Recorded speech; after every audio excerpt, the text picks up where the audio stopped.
What's up, guys? Welcome to another episode of Off the Beaten Path podcast. This is episode number 14 with Daniel Gailey. What's up, everybody? How's it What's going? going good, man? How are you? Good, dude. It's been a long time, boys. It Yeah, man. has. Yeah, it's good to see you guys. Yeah, man. This episode is going to be a little different, guys, because this is the only homie that we've actually had on. So, might just talk the shit, might ask some questions, and that's it. Yeah, man. Sounds great. So, Yeah, man. you're in, Go oh, ahead. go on, bro. Go ahead. You good? All right, so you're in Cali now. Yep. Okay, hell yeah. But you're from Cleveland. Am I right? Yep. Hell Yep. yeah. Just up the road from you boys. Been in California for, gosh, I guess about 5 years now. And So, how's Cali treating you? How you liking it? dude, I love it. I mean, whenever there's not a national pandemic going on, it's the best. I mean, there's not really a whole lot we can do right now, but it's we live in like a very unique spot of California to where we're like a little more inland. We're about 40 miles east of Los Angeles. So it's nice because like 40 miles in any direction you can kind of get any, kind of landscape or climate that you want. Like you can go up to the mountains and go snowboarding in the winter and then drive, out to the beach the same day. And then obviously you got like LA and different cities around, like San Diego is only about an hour and a half away. So I mean there's like a lot of stuff you can do, like drive out to the desert. So it's very different than, where we grew up, and it's just like, yeah, I'm gonna go to this Chick-fil-A, I guess, that's like Right, the right. same as all, like not a whole lot of options, but yeah, it's cool, man. I like it a lot. It's definitely a little more expensive than Georgia, but Mm, you get what you pay for, right? So Yeah, no doubt. And did you go out exactly. to L.A. and California area before Phineas, or did you join Phineas and then relocate?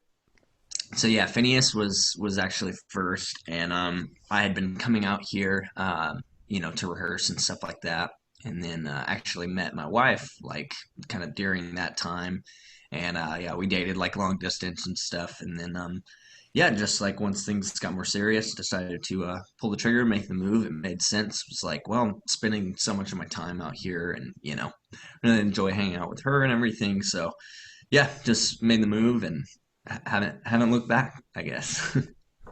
Nah, Yeah, that's that's awesome, man. yeah, that's badass, man. Because I mean, like you said, it's night and day. I've never been to Cali. Farthest west I've been is Colorado, but I just remember back in the day, you know, 16 years old maybe, and Credence went on like a little 3 day tour, little Hmm. weekend run or whatever. And we stayed at, I don't remember whose house it was, but I remember Kyle Blackburn was there. Okay. And it's like 3 in the morning. He's like, "Hey guys, want to go to the graveyard?" Like, what? That's what we're doing now. I mean, but That's there's nothing else to do it, 3 in the morning in the yeah. country. That sounds like a very Kyle thing to do. It does. That's funny. Yeah, But yeah, man, man. that was a wild night. Yeah, it's wild because I tell people all the time that people out here don't really understand like where we grew up. California is viewed like this like that's like the golden place. It's like people that we grew up with like dream of like going out to California. Like you said, like you've never been there. Like so Right. it's like it almost seems like unreachable whenever you're younger. So sometimes I think about that, and it's pretty wild that like I live out here, and I tell people all the time too, like as long as I've been out here, I will never get used to waking up and like seeing palm trees and stuff. Like so, I just always feel like I'm on vacation in a way. It's pretty cool. That's awesome, man. And we met you when you were in Thaddeus. So, Hmm. what was kind of before then, before we met you? Because we just met you there, and that's who you were, was Daniel Gailey from Thaddeus. But were you in a lot of shitty bands before you got to Thaddeus? Nights we was in a good band, or were you just playing guitar and got? So yeah, no, I actually like wasn't even into metal before that point.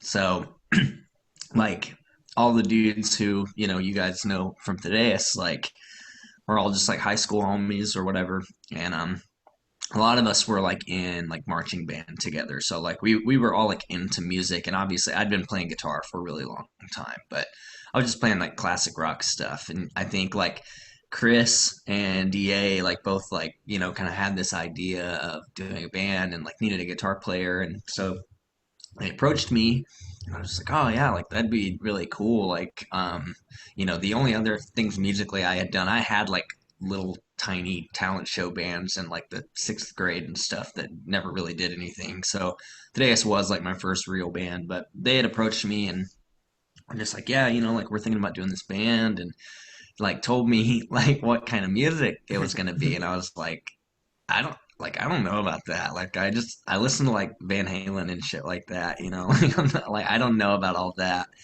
And I think like one of them like drugged me out to a show at the Pivot, and I was just like, I think like we all probably have similar stories of just seeing that for the first time and being like, oh my gosh, like.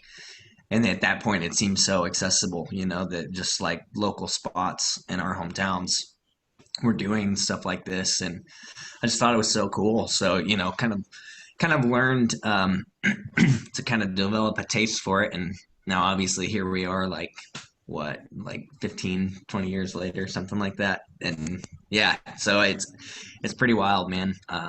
The birth of all of that is kind of crazy.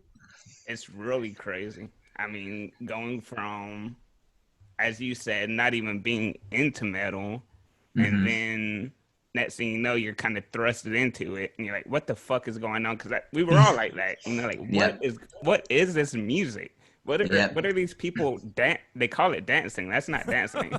Hmm. What is Yeah. going on? Dude, well, so the funny thing about that was, obviously joining a band, you gotta have songs and stuff. So like, I didn't know how to write metal or anything. So I can remember like Googling like, probably something really stupid like how to write metal music or something like that, or like just trying to figure out because I didn't even really know any bands. Like I had, just like kind of seen that show and didn't really know what was going on or anything. So got home and like tried to do my research, and like obviously like you type in like Christian metal or whatever, it's just like Striper and stuff like that shows up. So I'm just like, oh, like, well, I'll try to like, maybe I'll try to like write like this, and they're just like, no, that's not really like what we're trying to do, and then had to start introducing me to like all these different bands that were so big at the time, especially like in our area. Like I know we both have super soft, or we all have super soft spots in our heart for like with Blood Comes Cleansing, and Mm-hmm. like with Faith or Flames, and like a lot of bands people probably have never heard of, but Yeah, to us those were the dudes that were doing it, that were just like larger than life to us at that time. So it's like pretty crazy to think about, like with Faith or Flames was literally, I mean, they were essentially like a local band who was just a little older and able to travel. And like with Blood, while like they were pretty big at the time, it's just crazy to think like, yeah, they were just like a Victory Records band, and like it's not that crazy, But right. Yeah, yeah, dude, at the time, I mean, that was everything that we cared about, and wanted to be. So, Yeah, I and think it's pretty special too, like being in North Georgia because we were a little bit further away from the city, but having Atlanta as like a southern hub for bands like the touring acts to come through, we had hmm, access to a lot of big bands that didn't go to other places, and it's an hour to hour and a half away from where we lived. yeah, dude. I mean, I still every time that I go to Atlanta, like drive past that old Masquerade location and just man, like so bummed. Nate, I think that's actually one of the last places I saw you, and I think it was like the last day that it was open or something. it Like you was guys were playing in Purgatory or something. yeah, it was close to the last day. Hmm. That was with Wage War. Yeah, That's right. Yeah. yeah, But yeah, dude. I mean, having that place is just like you could go and see really whoever you wanted, and that being like kind of like the place. Um, which I guess, I mean, that came, you would sprinkle that in between. Like, that's not to slight, shows that like our local places would have. I mean, we could talk about shit. I mean, like CCC shows back in the day and stuff like mm, that were wild, dude. Like, you've man, got all local bands. You're pulling like what, like 300 kids? Like, yeah, Hmm. it was yeah, insane, dude. Like, that would not ever happen now, you know? Yeah, and we and were let me all ask you, kids when we were doing that. yeah, teenagers, Hmm. It's crazy, and man. what do you think happened to the local scene? How did it go from this staple to it just completely being dead? I think there are a lot of contributing factors, but one thing I will say whenever I really started to tour a lot was a lot of local bands are really bad. like like we started, Yes. touring like when I joined becoming the archetype and stuff. And I remember back then, before I was like this jaded old man that I was like excited about like seeing what other local bands, like bands I had never heard of when I was, Right. still excited about music or whatever. Right. But yeah, I remember just being so let down so many times because it was very rare that we would play with good bands. So I think one contributing factor is that our area had really, really fantastic local bands. Like, Mm, I mean, we could talk about names, but I mean, we all know, who was around and everything. But right. dude, yeah, just really, really good and talented local bands. And two, I think it was just like that perfect timing of like that era in music to where that was just like everybody was kind of discovering it around the same time and we're just like on fire for it. So I think that was just so new to a lot of people back then, just especially, when you can go to a show at a church and like anyone feel like welcome and people are like moshing and all that stuff. Like it was just like a wild time in our lives. I mean, it's just so crazy. And I that's something that I will like never take for granted because that is, although I am still doing this, it's very different from what we experienced back then. And just Right. having um I think like the most important thing of it all is just building a community and like lifelong friendships with these dudes who, Mhm. you spend so much of your time with, like in shitty church basements or wherever, and just like sweating and like screaming along. And dude, I mean, there's just like nothing that will ever be like that again. Ever. Yeah. And it was definitely a community. It was a place. It was a safe place where you could feel at home because it was you and like two other guys that you were like, yeah, like people make fun of me when I go to high school because I'm wearing girl pants. And I was like, wait, y'all wear girl pants when you go to school? And you're like, yeah, dude. I was like, okay. So I got the confidence to start doing it too. And I Yeah. got made fun of heavy for it, like had to Hmm. fight sometimes because Yeah. people were like, oh man, how do your balls even fit in there? Blah, blah, blah. I'm like, Yeah. bruh, Yeah. chill, man. Yeah. So it was a Acting community. like they are the most well endowed. It's just like, dude, you're 16, bro. Shut the hell up. Right. Exactly. So it's like my smart mouth would, get me in trouble sometimes and they would, take it to the Hmm. next level. But it's like, yeah, it was a community where if you couldn't fit in anywhere else, you could fit in the Yeah. city, you know. Absolutely, man. Yeah. And let's I wanna we might fill in the blanks, but so you go from BTA to Phineas and now Fit for a King Hmm. is all solid state bands. Yep. So how does that work? Like, does someone from solid state like call Daniel like, "Hey, bruh, lost a guitarist, man. You wanna come Dude, play?" Pull Gailey in. it's it's wild. Like you would think that would be like kind of what happens, but it's really all just been like luck of the draw. Like Oh this is kind wow. of the way it's all happenstance kind of stuff. So after BTA, I didn't tour for like a while. Like we had kind of disbanded or it's like stopped playing shows and whatnot. And then I moved to Atlanta, started like hanging around there, like got a job, worked for a long time, and then Bryce, the bass player Phineas, had like called me up one day, and they had like lost their guitar player. And this is all just through bands that you meet on the road. So like we had played shows with the Phineas guys and stuff, and so they like knew of me and knew that BTA wasn't super active anymore. So like when they needed someone, I just like happened to be the dude that they thought of to call. And I just remember Bryce being like, like you still trying to tour? Like I don't really know like what your deal is or whatever. And I just remember being like, yes, like get me the hell out of here. Because at that point I hadn't toured in probably like a year and a half, which I mean, coming up on that now with COVID, I guess. Yeah. But um, but yeah, and then after that, kind of the same deal. But it wasn't. I mean, Phineas had slowed down. After a few years, we're still active and everything. But you get older, like people have families and stuff like that. Exactly. But similar kind of deal. We had toured with the Fit Guys or whatever, and Bobby, our other guitar player, he's still in the band. He's just like not really touring. Has a family. He's got 3 kids and whatnot. So it was one of those things like he knew he had to slow down, and so they had approached me about like just filling in at first. They wanted to know if I could go and do this European tour with Miss May I and a couple other bands, and I was free, so I was just like, dude, yeah, like absolutely. And I would say for probably like the first year, I was like balancing both, like, and dude, sometimes it would be hard. Like that first tour that Bobby, I think you came out to this, but that As I Lay Dying tour with Hmm. Phineas, um, I actually only got to do like about half of that tour because I had already made agreements to go out to Europe with Fit to do an Emir tour, and so I started realizing like this is gonna start getting hard or whatever.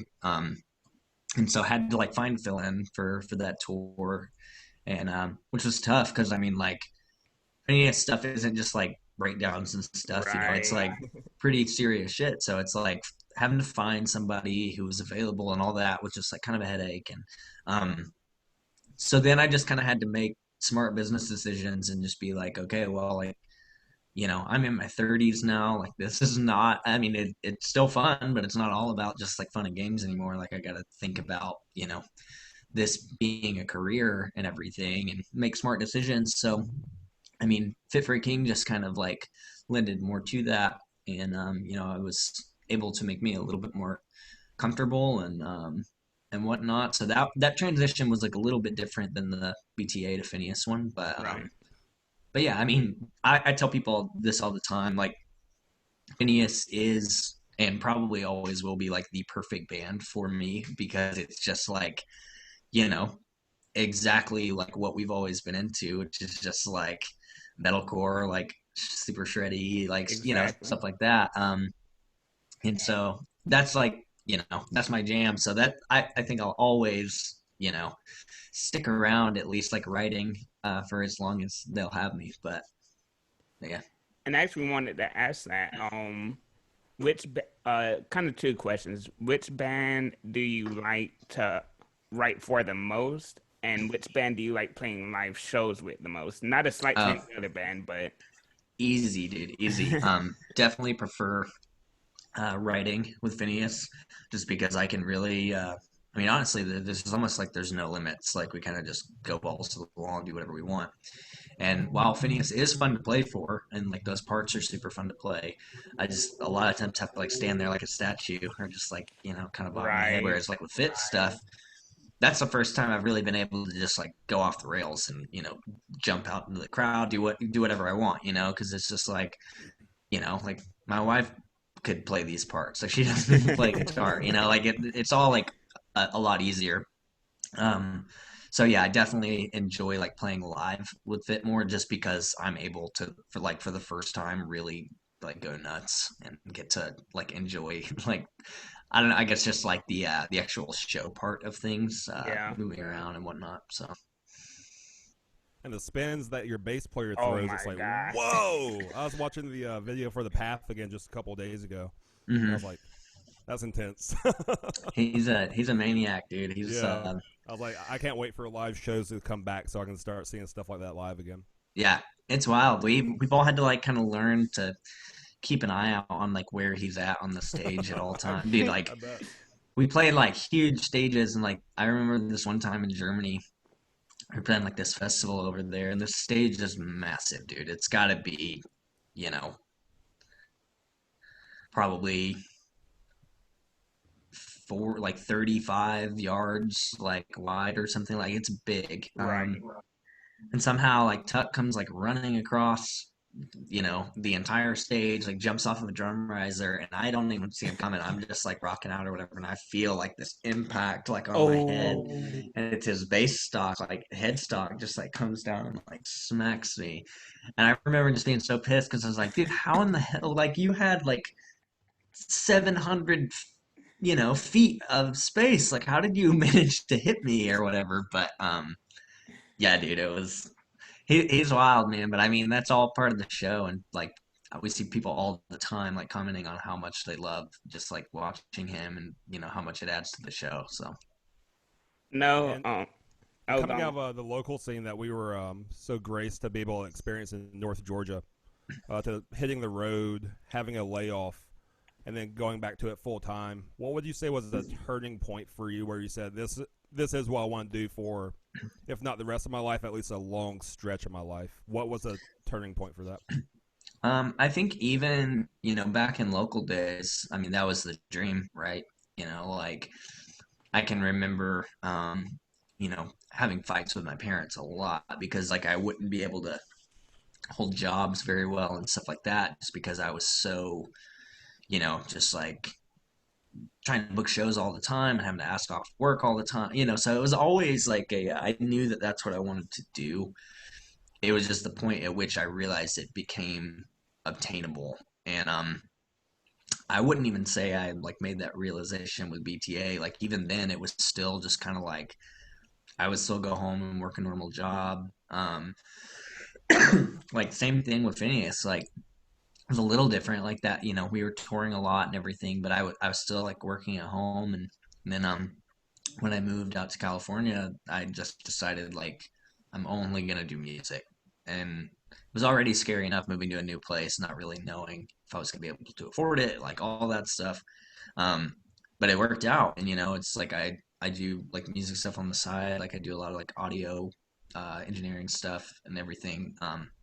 So yeah, like whenever I joined Fit, that was really the kind of like holy crap, like this is for real. Like this is actually like career status stuff, and it never truly felt like that before then. But you know, like as soon as I really started touring with them a lot, and just like the difference in like finances and things like that, which I won't really get into, but it just made a way for it to be like, okay, yeah, this is like totally possible, and it's the only thing that's been possible of not having to go and like find work during a pandemic, just because we're really able, fortunately, to take care of ourselves. So That's a blessing, man. That's absolutely, awesome. dude, Yeah. absolutely. And you're talking about earlier, I can't remember if it was on recording or not, but how surreal it is to be in California. So Yeah. being in the bands that you're in, we grew up listening to so much Tooth and Nail, Solid State, other different labels, bigger and smaller, but Mhm. just being influenced by that so heavily. But now you're like a front runner in like the new generation of Solid State. How surreal is that when you sit down and think about it? It's pretty wild. It kind of goes back to the whole like talking about bands like with Blood Comes Cleansing and how those dudes seemed like larger than life. Like that's how, all those solid state bands were to us back then as well. Yeah, no I mean, you doubt. think about bands, I mean, name anybody, even like smaller bands like The Showdown, for example. Hmm. Always like so much fun to watch live, and like we loved it every time they would come around, and like in reality, like they were a very small band. Right. But so I think I kind of tend to lose focus on that sometimes with really being able to translate like the actual size of Fit for a King. Because to me, like just like yeah, like we're playing big shows and stuff, like it seems cool. But I don't think I, you know, often enough really sit down and like look at the magnitude of like what's actually happening compared to like what we were growing up around and Hmm. stuff. So that part is surreal. Um, but it's also just crazy to, over the years, like thinking back to watching and loving all those bands, like having been a part of that for so long now. I mean, I've been with Solid State for, gosh, like over 10 years now, which is wild. But yeah, dude, it's just, it's really crazy, like how things work out. And like you said, Nate, it's definitely all been a blessing, and it's sometimes it's it's hard to kind of stop and think about how you got to where you are, because it's just everything just seems like a grind now, and it's just like go go go. But yeah, dude, when I stop to think about it, it is really wild how that all just kind of fell into place for me, and it's definitely a blessing for sure. Yeah. And I kind of got one more question before we do this dumb shit that we're about to do. Um, uh, so speaking of the grind, speaking of, it's surreal to be here. Sometimes you don't even realize the magnitude of how big you are or, Fit Mhm. for a King is. What would you say to someone, I'll say that's in late teenage years, early 20s, that's in a band and wants to get to the next level? Of course, you got consistency. Of course, you got make good music. But what would you Mhm. say to them? Like, would it be like something specific, like get a manager or do this or do that? Like, what would you say to that person? What I tell all young bands is to quit while you're ahead. No, I'm just kidding. That would be so messed up. Um, I remember Seth from BTA used to like actually say that to like young kids, and I was just like, "Oh my God, dude, just You ruining their asshole. hopes and dreams." Um, no, dude. I mean, honestly, like it's not like any kind of crazy advice, but I mean, for people that are starting out, like there's kind of different tiers to this, but like if you believe in yourself, like stop at nothing, go for it. Like that's what I did. Like I said, I was fighting with my parents all the time, like losing jobs left and right because I would skip out to practice or whatever else. But at a point to where you realize, like, okay, like I think I got a pretty good band, and people are telling you like, yeah, like your shit's dope or whatever. Um, back whenever we were this age, like I didn't know anything about like management or booking or anything like that. But that definitely is important, and I think that it is important to say like, you know, right off the bat, don't like shoot for the stars with that. Maybe just like find somebody lower level who kind of knows what they're doing, who's interested in your band that can help you, and then it's kind of just like climbing a ladder from there in a way.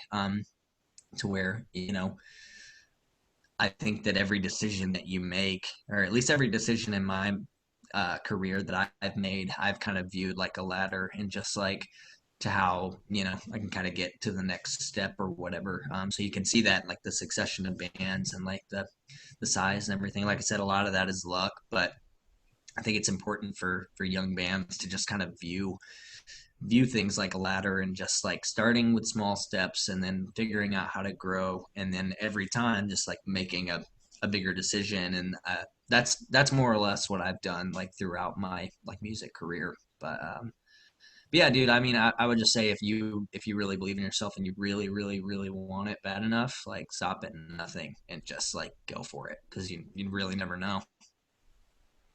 I love how you said that luck is involved, Oh, because absolutely. I was watching the Burt Kreischer interview and he was talking about how he got pissed at Kevin Hart for saying, "Oh man, like all you gotta do is work hard. If you work hard, then you'll get what you want." But no, there has to be steps in place Yeah, so you can get to that level. Like you can be yeah. the hardest working person, have the best music or whatever field you're Hmm. in, and never make it anywhere.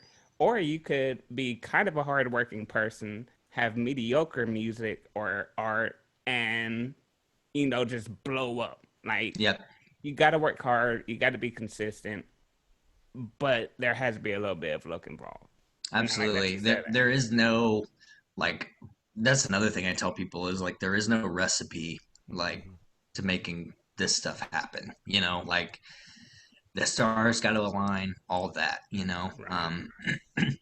That's just what I tell people they need to try and do. I'm just like this is Right. not Yeah, definitely. it's like this isn't a guarantee on like you'll definitely end up on solid state records if you follow these three easy steps or Right. anything like And that. most people But that have three easy steps are selling you those three easy steps. Yeah. yeah, exactly. Yeah, like there's Yeah. a package behind it. Yeah. Yeah. So, All right. Uh, Well, shit. well, guys, I'm mm-mm-mm. about to wrap this thing up. Got family in town, so I guess we're about to do this dumb shit that we're Right. about to do. So, y'all Oh my just god. finished a Fit for a King record called "The Path," and the title track is talking about the path out of hell. But I think this chip challenge is about to be the path back to hell. So, Yeah, we're about to take the path back into hell. yeah, Oh man. this is gonna be bad. That was my dad joke for the day. Love it. All right, so I'm gonna get this guy opened up. Let me. How do you guys do with hot stuff? Like, what's your tolerance level like?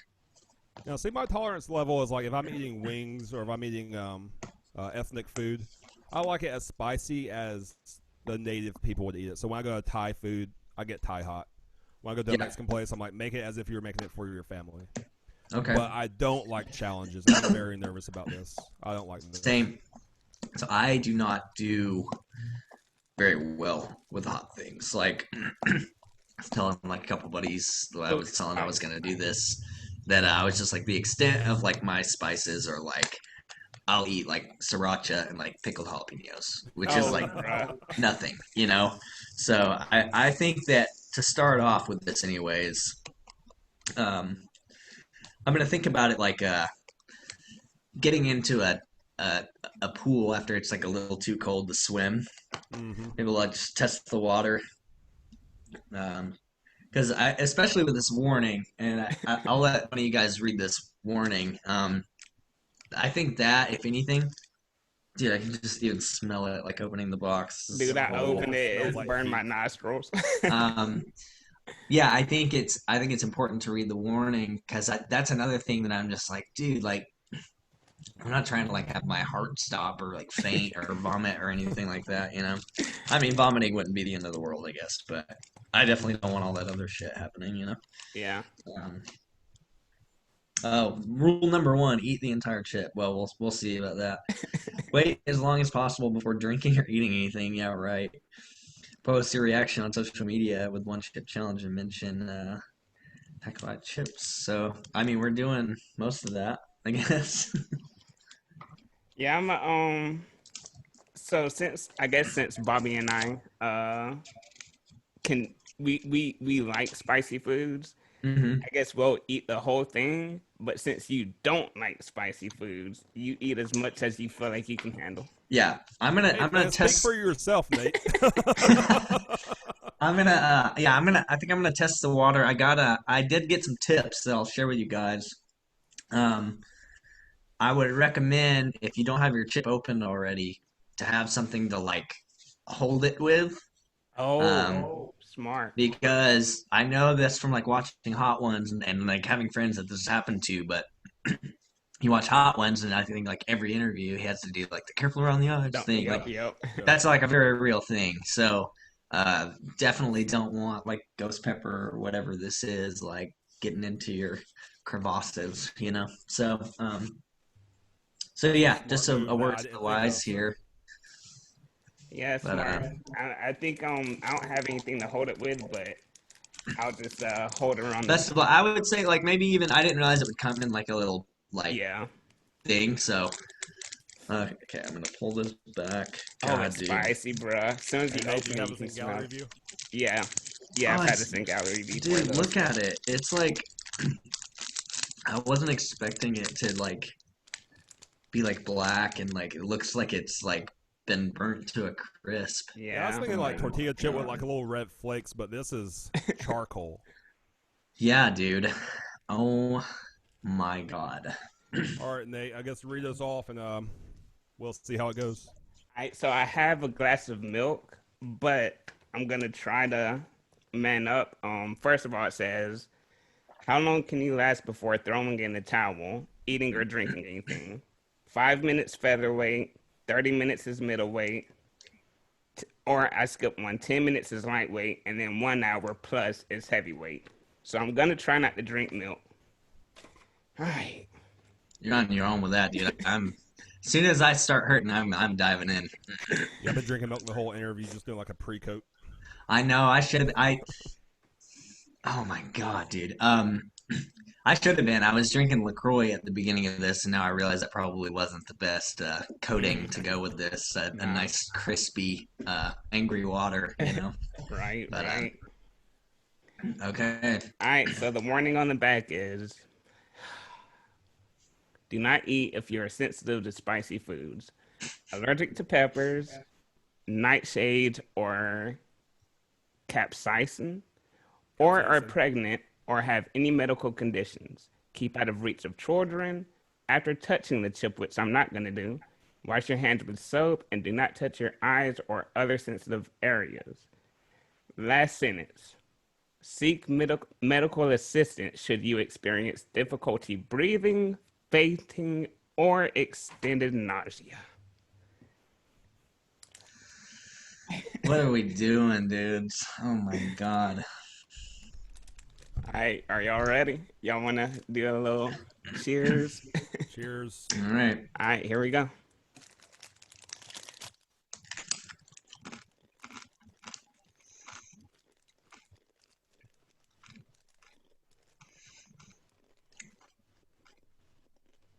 It's gonna be a build already, and I'm trying not to like swallow because I don't want the back of my throat to feel like my mouth does right now. Right.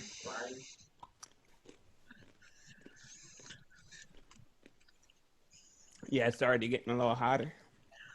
It's definitely gonna be a build. Oh.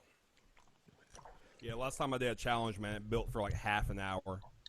We were actually driving home on the freeway. I told my wife, Wendy, I said, if I look like I'm starting to pass out, I'm starting to pass out, so just take the wheel. And what challenge was that? Oh, it was just some local thing at like a Pepper Palace, a little disclaimer. Oh, dude. Hot sauce. I'm definitely gonna have to get more milk. I'm already like my face is starting to water. So I'm not gonna try to sound overly tough because I've only eaten a third of the chip. I don't think I'm gonna be a whole chip guy. Bruh, I just ate the whole thing. You ate the whole chip? Well, with a third of the chip, you ate the whole thing, Nate? Yeah. Oh my god, dude! I got two little down the hatch. It's all gone, but that. Oh god, dude. Oh, I took a bigger bite than I had anticipated. Not quite half of the chip, but a little shy. Yeah, I'm about to go for about half And right now. It's definitely terrible. Like I don't know if you can hold on. Wait, check this out. Oh yeah, you're watering. Yeah. It's gonna it'll fall eventually. Oh my god. It's bad. Oh, it's really bad. Oh god. And you haven't had any milk or anything yet? Nope. I'm dying. Oh my god, dude. Yeah, I think the pre-coat was the way to go. I feel decent. It's hot, but I feel decent. Dude, it's like milk will immediately help, but then that burn comes right back in, dude. Oh my god. And I say I'm decent, but then I see myself on camera. I'm about to pass out.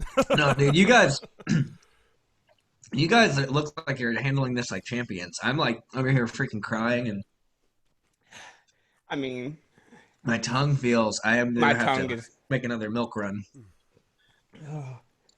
Oh my god, it's not stopping. Mm-mm. It's getting worse. Yeah, dude.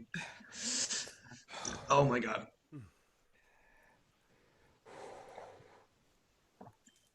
Dude, I can't believe you just downed the whole freaking thing. I wish I didn't. All right, give me 2 seconds. I might just bring the whole gallon.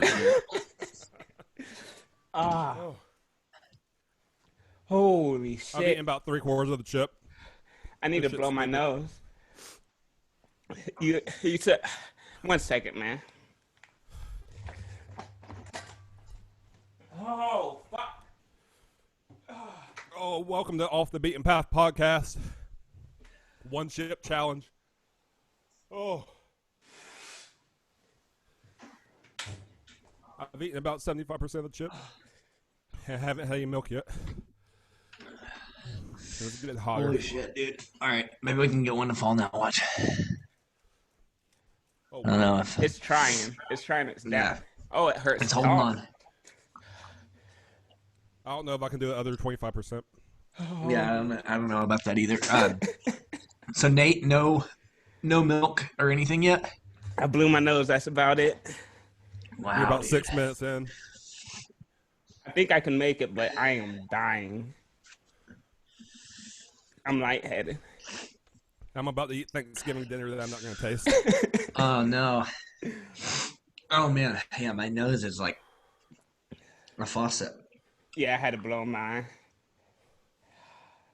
So what's what favorite country have you been to or played in? Oh, man, this is like turning into hot ones. It's like you can't think. Um, Yeah, I'll be right back. We do a little rapid fire question session. I'll be right back. okay. Um, probably if I had to just pick one place, I would say South Africa. Oh shit. And oh man, I actually got to do that back in the BTA days. So that's been like over 10 years ago. And I haven't been back. And I would love to go back, but that was just like such an insane experience and so different than like Europe or Canada or anywhere else like where we've been a bunch. Mm. Right, right. But the pandemic wiped out a lot of new places that I was supposed to go this year. Like back in April, we were supposed to go to Japan. Um, we oh my god, I'm supposed to go to Australia. Like all these crazy, like we had this whole like world tour planned out, and yeah, I mean, as you know, back in March, like everything kind of got canned. We were 5 days in to a world tour on the U.S. leg, and it was just like so depressing to just be like, Dude, we're in freaking Chicago. Like this sucks, you that's know. garbage. Uh, that's rough. My Have you ever wife and been I to are Japan? like really big Disney fans, and so we were like really excited to. She was also gonna fly out to Japan with me, and we were gonna do like the Disney park out there. Oh, I didn't know there was So a Disney park out there. yeah, there's like six in the whole world. So obviously you got Florida, um, out here in Cali. Anaheim. Let me see if my brain will work during this. Um, you got oh my god, dude. So yeah, Tokyo, Beijing, Hong Kong, and Paris. Those are all the Disney parks. But yeah, we Wow, I had no a clue. goal of ours is to like knock all those off. We've only been to two, and we were gonna hit Japan, and then I think Paris is like probably the next most like reachable one. Right. But so yeah, dude, we were like super bummed. Yeah, that's shitty. Fuck Oh COVID. man, Yeah, I'm But a you you 75% still guy. I can't do the rest of you it. still sipping on beer over there? yeah, I don't know if that's That cheating or not. that can't well like it can't help. It's Yeah, I not. think that would make it worse. Yeah, I would definitely say that's like opposite of cheating. That's like Ah, you're just getting straight like carbonation on the burn. That sounds terrible. it doesn't feel good, but hopefully I get drunk so I can forget about this pain. And Yeah, you it kind comes of in waves. It's like a build. It's like a big wave surf. It's like it builds up, and it's like, oh, I can handle it. Right. It's worse. Yep. I'm just now like starting to kind of come down. So you still got time tracked on that, Bobby? I think we ate at like 1:38. Okay, so it We're hasn't 10 been that minutes long. in. And it's Okay, 147. Yeah. so yeah, that's about what I anticipated. It was about like 10 minutes of like straight burn. Oh man. I'm still dying. Yeah, like my snout area, like nose to like bottom lip is tingling. Not Hmm. like the inside of my mouth, but like my skin. Oh shit. Yeah. Yeah, I tried to put it all in my mouth so it didn't get on my lips, so my lips are pretty good. Oh, that's good. That was smart. Yeah. So, as far as touring stories, what's the funniest thing that's ever happened? Like Oh, when you look dude. back at it, it's definitely a knee slapper. So the story that I tell everybody, whenever they ask, this is by far not only the most crazy thing that's happened to me on tour, but one of the craziest things that's happened to me just like in life in general. And this is on a Becoming the Architect tour back in the day. We were in Baltimore, Maryland, and we were on tour with a band called Armored to Olympus, and we were like behind them in traffic, like on the interstate. It was like stop traffic, and we decided we were gonna like play a prank on them. So it was a stupid prank. Like it like probably wouldn't have even been funny, but basically the prank was like I was inside of a sleeping bag.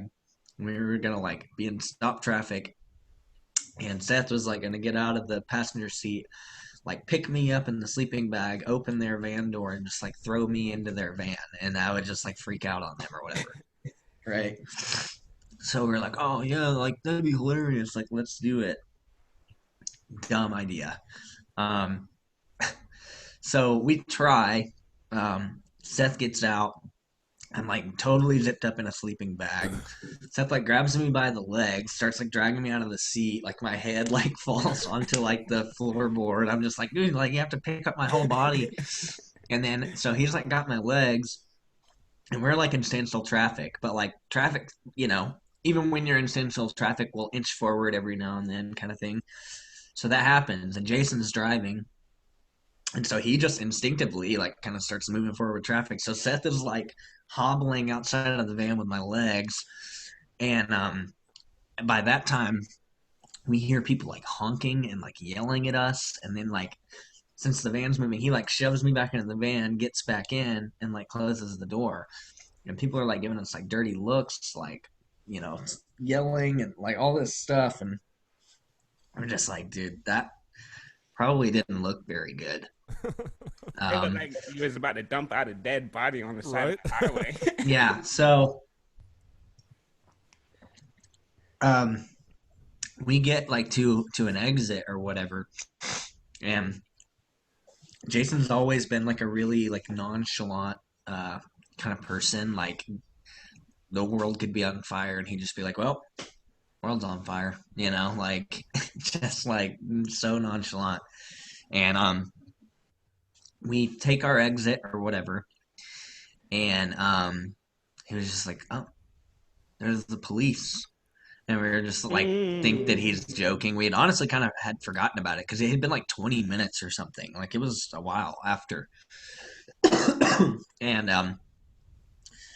so we pull over, and like we can't see anything, but he's looking in the rear view, and he's like, "Oh, they've got their guns out," and we're just like, "Dude, shut up!" Like, and then by that time, like I hear this like banging on the side of the trailer, and I like turn around to look or whatever, and then on my left side, I hear, "Get out of the van before I blow your fucking head off."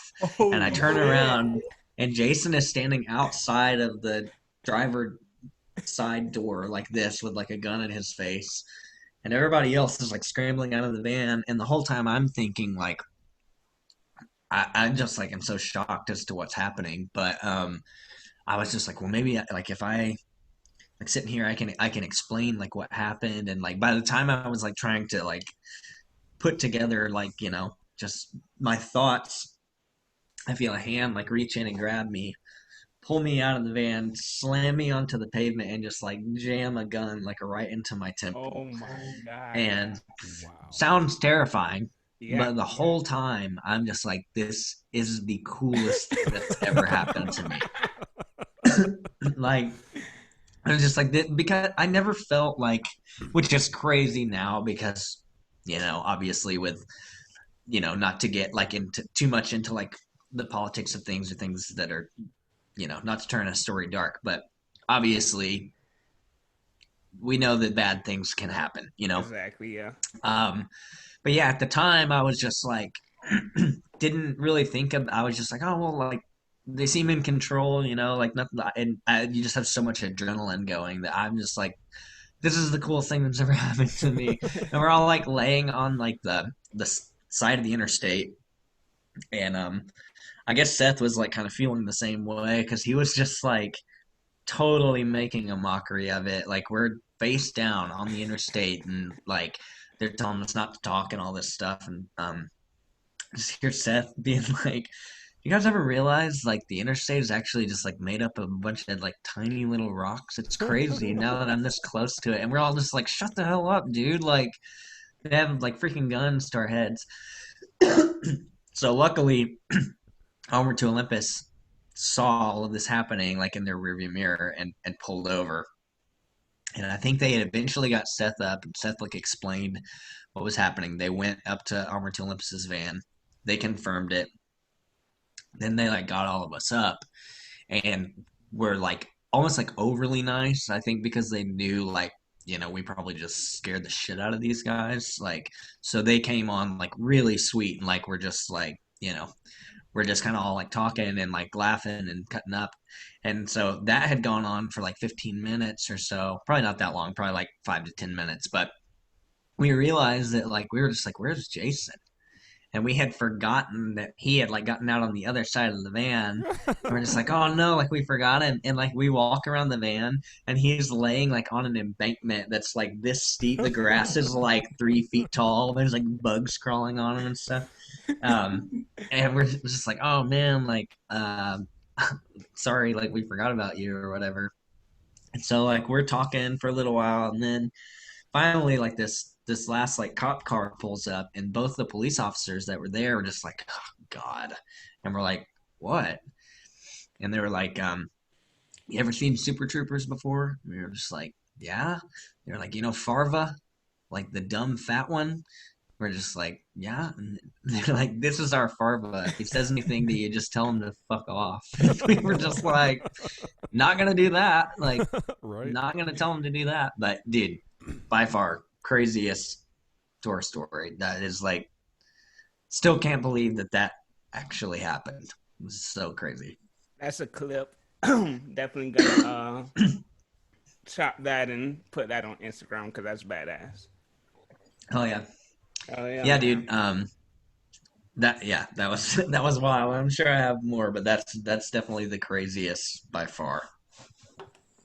So, Badass. Hey, man. Well, I'm about to get off of here. I love you, brother. hey, I love Good you seeing too, you again. man. Yeah, dude. Thanks for having me on. I'm probably about to bounce too to try to get some of this. I don't know. Um, I still feel a little tingle, so I'm gonna probably pour myself another glass of milk and chill. Sounds But good, man. Sounds good. Well, thanks for yeah, coming dude. on. We appreciate your time. Thanks for the insight, stories, catching up, and hopefully after all this COVID shit blows over and you come back to the East Coast, whether it's for just a visit or whether it's with music, we'd love to see you at some point. Absolutely, man. I would And, love that.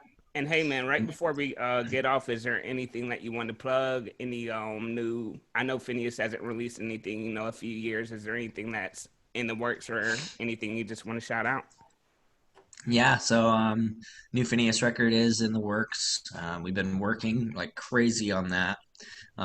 We're almost done writing, hoping to get drums and vocals tracked sometime next month, and then have kind of like a mid 2021 release. So yeah, that's been a long time coming because it's been like 3 years since our last record. So super excited about that. Um, Other than that, dude, nothing as of right now. I am kind of toying with the idea of starting like some Twitch streaming, just to kind of like not really for anything other than just like to have something else to do, in weird times, and just even being able to do this and just like talk to different people like other than my wife for like a little while was Right, like really right. nice Yeah. because we don't really see anybody. Um, so yeah, dude, just kicking it, like nothing crazy to report, but dude, yeah, this has been super fun. I really appreciate you guys having me on. Hey, thanks for coming on, man. All right, well, this has been another episode of Off the Beaten Path podcast, and stay black, don't be whack. Right on. See you guys. All right, see you, man.